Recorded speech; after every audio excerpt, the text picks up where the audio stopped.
Good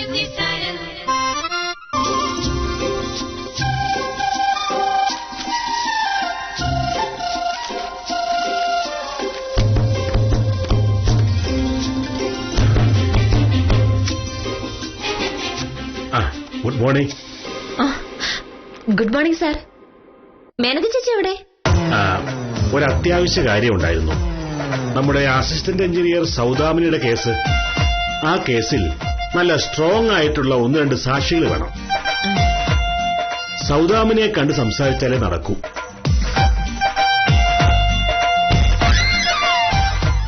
ഞാൻ രാവിലെ സൗദാമിനിയുടെ വീട്ടിൽ പോയി അവരെ കാണാമെന്ന് കരുതിയതാ. അപ്പോ മേനകയ്ക്കൊരു ഇഷ്ടക്കുറവ്. കാര്യം വേറൊന്നുമല്ല, സൗദാമിനിയുടെ ഭർത്താവ് ചന്ദ്രൻ ബോംബെയിലാണല്ലോ. സൗദാമിനിയാണെങ്കിൽ വീട്ടിലൊറ്റയ്ക്കും. അങ്ങനെയുള്ളപ്പോ ഞാൻ സൗദാമിനിയെ അവരുടെ വീട്ടിൽ ചെന്ന് കണ്ടാൽ വല്ലതും സംഭവിച്ചാലോ. അവൾക്ക് കൂടെ വരണമെന്ന് ഒറ്റ വാശി. ഞാൻ പറഞ്ഞു 2 പേരും കൂടെ പോകാൻ പറ്റില്ല, ഓഫീസിൽ ആള് വേണമെന്ന്. എത്ര പറഞ്ഞിട്ട് അവള് സമ്മതിക്കാതെ വന്നപ്പോ ഞാൻ പറഞ്ഞു, ഒരു കാര്യം ചെയ്യാം, നീ പോയി സൗദാമിനിയെ കാണ്, ഞാൻ ഓഫീസിൽ പോകാമെന്ന്.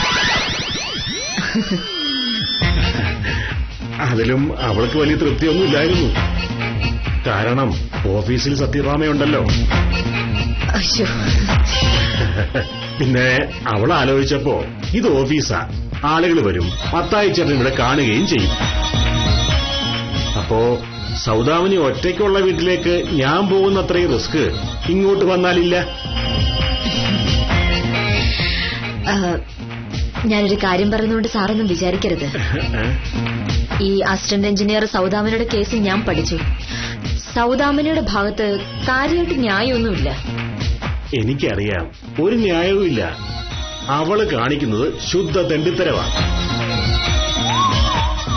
സൗദാമിനിയുടെ അമ്മ ദാക്ഷായണി ഒരു പ്രൈവറ്റ് ഹോസ്പിറ്റലിലെ നഴ്സായിരുന്നു.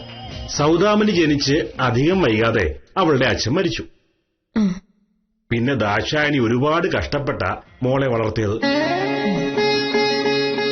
പിശുക്കിയും ഭക്ഷണം പോലും കഴിക്കാതെ മിച്ചം പിടിച്ചും അമ്മ മകളെ വളർത്തി വലുതാക്കി, പഠിപ്പിച്ച് എഞ്ചിനീയറാക്കി. ഒടുവിൽ അത്യാവശ്യം മിടുക്കനായ ചന്ദ്രന് കെട്ടിച്ചും കൊടുത്തു. എന്നിട്ടാണോ മകൾ അമ്മയ്ക്കെതിരെ കേസ് കൊടുക്കുന്നത്? അതിന്റെ പിന്നിൽ ചന്ദ്രന്റെ ബുദ്ധിയാ. ദാക്ഷായണിക്ക് ആകെയുള്ള 7 സെന്റ് സ്ഥലവും വീടും ചന്ദ്രന് വേണം. അവനവിടെ ഒരു വർക്ക്ഷോപ്പ് തുടങ്ങാനാ. ദാക്ഷായണി സമ്മതിച്ചില്ല. താൻ മരിച്ചു കഴിഞ്ഞാൽ ആ വീട് സ്ഥലവും മകൾക്കുള്ളതാണെന്ന് അവർ പറഞ്ഞു നോക്കി. പക്ഷേ ചന്ദ്രനെല്ലാം ഇപ്പോ വേണം. അവൻ സൗദാമിനിയെ പറഞ്ഞിളക്കി അമ്മയ്ക്കെതിരെ കേസ് കൊടുപ്പിച്ചു. എന്നാലും കഷ്ടപ്പെട്ട് വളർത്തിയ അമ്മയോട് ഒരു മകൾ എങ്ങനെ ചെയ്യാന്ന് പറഞ്ഞ? ലോകം ഇങ്ങനെയാ ഭാമേ. പിച്ച നടക്കുന്ന പ്രായത്തിലെ മക്കൾക്ക് അമ്മയും അച്ഛനെയും വേണ്ടു. സ്വന്തം കാലിൽ നിൽക്കാൻ പ്രാപ്തിയായാൽ പിന്നെ തിരിഞ്ഞു നോക്കില്ലെന്ന് മാത്രമല്ല, പറ്റിയാൽ ഉപദ്രവിക്കുകയും ചെയ്യും. ആൺകുട്ടികളാണെങ്കിൽ നമുക്ക് മനസ്സിലാക്കാം, പക്ഷെ പെൺകുട്ടികൾ ഇങ്ങനെ ചെയ്യുവോ? ഇതിലങ്ങനെ ആൺപെൺ വ്യത്യാസമൊന്നുമില്ല. സത്യത്തിൽ കുറച്ചു ഭേദം ആൺകുട്ടികളാ. ഇവിടെയുള്ള സ്വകാര്യ അന്യായങ്ങളൊന്ന് പരിശോധിച്ചു നോക്ക്. പെൺപിള്ളാര് അപ്പനും അമ്മയ്ക്കും ഉണ്ടാക്കിയിട്ടുള്ള അത്ര ദ്രോഹങ്ങൾ ആൺപിള്ളേരുണ്ടാക്കിയിട്ടില്ല.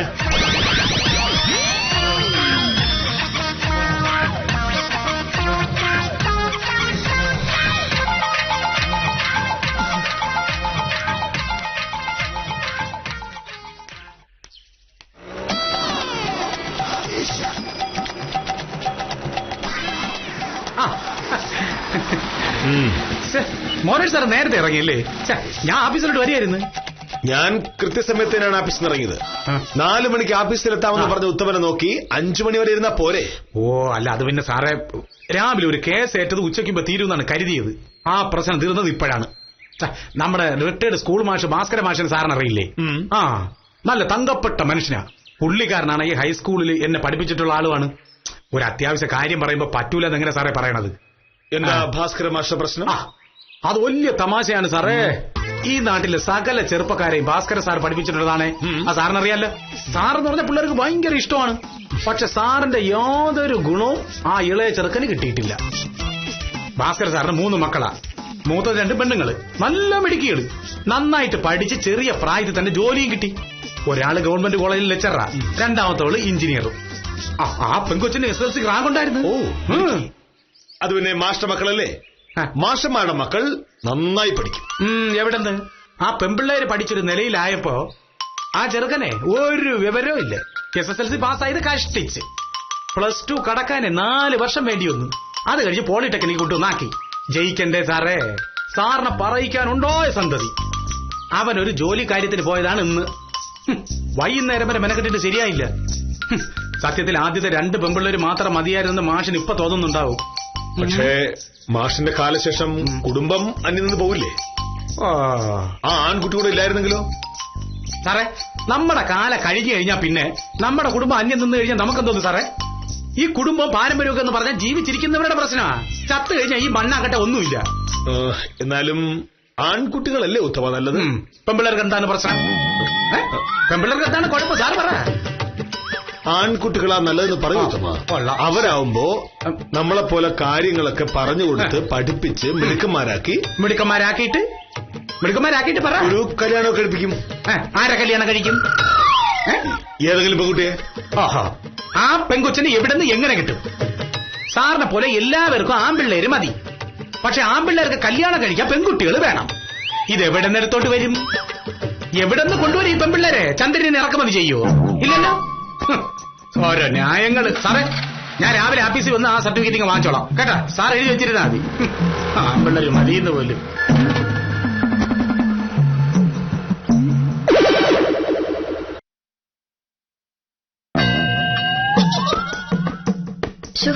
എന്നാലും സ്വന്തം അമ്മയ്ക്കെതിരെ സ്വത്തിനു വേണ്ടി കേസ് കൊടുക്കാന്ന് പറഞ്ഞാൽ എന്ത് മോശമാ. ആ അമ്മ എന്തുമാത്രം ലാളിച്ചു വളർന്നതായിരിക്കും മോളെ. മോള് വലുതായി ഒരു കല്യാണം കഴിഞ്ഞപ്പോ അമ്മ വേണ്ട, ഭർത്താവ് മതി. അങ്ങനെ ഒരുപാട് ആളുകളുണ്ട് ഭാമേ. സ്വന്തം അച്ഛന്റെ കഴുത്തിൽ കത്തിവെച്ച് സ്വത്ത് എഴുതി വാങ്ങുന്ന ആൺമക്കളുമുണ്ട്. ഇന്ന് അങ്ങനെ ഒരു കക്ഷി ഞാനും കണ്ടു. പെൺകുട്ടികൾ മതിയെന്ന് പറഞ്ഞ് തർക്കിച്ചപ്പോൾ ഞാൻ കരുതിയത് എന്താണെന്നറിയോ? എന്താ? ആൺകുട്ടികളെക്കാട്ടിലും സ്നേഹം ഉണ്ടാവും പെൺകുട്ടികൾക്കെന്നാണ്. വെറുതെയാണ് മോനേട്ടാ. ആൺകുട്ടികൾ മതിയെന്ന് പറഞ്ഞ് ഞാൻ വാശി പിടിച്ചപ്പോ എന്റെ ധാരണ വയസ്സുകാലത്ത് അവരൊരു സഹായമാകുന്നായിരുന്നു. വയസ്സായ അച്ഛനെ കത്തിമുനയിൽ നിർത്തുന്ന തോമസ് ഊട്ടിയെ പോലൊരു മകനുണ്ടാകുന്നതിനേക്കാൾ നല്ലത് പെൺകുട്ടികൾ തന്നെയാ. പെൺകുട്ടിയായിട്ട് എന്താ കാര്യം? സൗദാമിനിയെ പോലൊരു പെൺകുട്ടിയായാൽ വയസ്സുകാലത്ത് കോടതി കയറി ഇറങ്ങേണ്ടി വരില്ലേ? എനിക്കൊരു കാര്യം മനസ്സിലായി ഭാമേ. ഈ കുട്ടിയാണോ പെണ്ണോ എന്നുള്ളതല്ല കാര്യം. അവരെ നമ്മൾ എങ്ങനെ സ്നേഹമായി വളർത്തി പഠിപ്പിച്ച് മിടുക്കന്മാരും മിടുക്കികളും ആക്കി തീർക്കുന്നു എന്നുള്ളതാണ്. അവരെ ഒരു കരയെത്തിച്ചു കഴിഞ്ഞാൽ നമ്മുടെ ജോലി തീർന്നു. തിരിച്ചൊരുപാടൊന്നും പ്രതീക്ഷിക്കാതിരുന്ന അത്രയും നല്ലത്. പക്ഷേ സ്നേഹിച്ചു വളർത്തുന്ന മക്കൾ തിരിച്ച് സ്നേഹിക്കും മോഹനേട്ടാ. അതാണായാലും പെണ്ണായാലും. അപ്പോ നിനക്ക് ആൺകുട്ടി വേണോ പെൺകുട്ടി വേണോ? മോഹനേട്ടൻ ആര് വേണം? എനിക്കേതായാലും കുഴപ്പമില്ല. കുട്ടികൾക്ക് ബുദ്ധി ആരോഗ്യം ഉണ്ടായാൽ മതി. അല്ലെങ്കിൽ തന്നെ നമ്മൾ തീരുമാനിക്കുന്ന പോലൊക്കെ നടക്കോ? കുട്ടികളൊക്കെ ദൈവം തരുന്നല്ലേ. ദൈവം മാത്രം വിചാരിച്ചാൽ മതിയോ? വില്ലേജ് ഓഫീസറും വിചാരിക്കണം. വില്ലേജ് ഓഫീസർ മാത്രം പോരല്ലോ, വക്കീലും വിചാരിക്കണ്ടേ? എങ്കിൽ പിന്നെ കുട്ടി ആണോ പെണ്ണോ ആവട്ടെ. പിന്നല്ലാതെ. പെൺകുട്ടികളെക്കാൾ ആൺകുട്ടികൾ മതിയെന്ന് വിചാരിക്കുന്നവരുടെ എണ്ണം പെരുകി വരികയാണ്. പുറമേ സ്ത്രീ പുരുഷ സമത്വവും സ്ത്രീ സ്വാതന്ത്ര്യവും പ്രസംഗിക്കുന്ന പലരും കാര്യത്തോടടുക്കുമ്പോൾ ഞങ്ങൾക്ക് ആൺകുട്ടികൾ മതി എന്ന് പറയുന്നവരാണ്.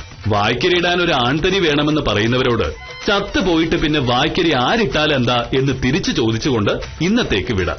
കൂടുതൽ നിസ്സാരമായ മറ്റൊരു കഥയുമായി കാര്യം നിസ്സാരം നാളെ രാത്രി 9 മണിക്ക്.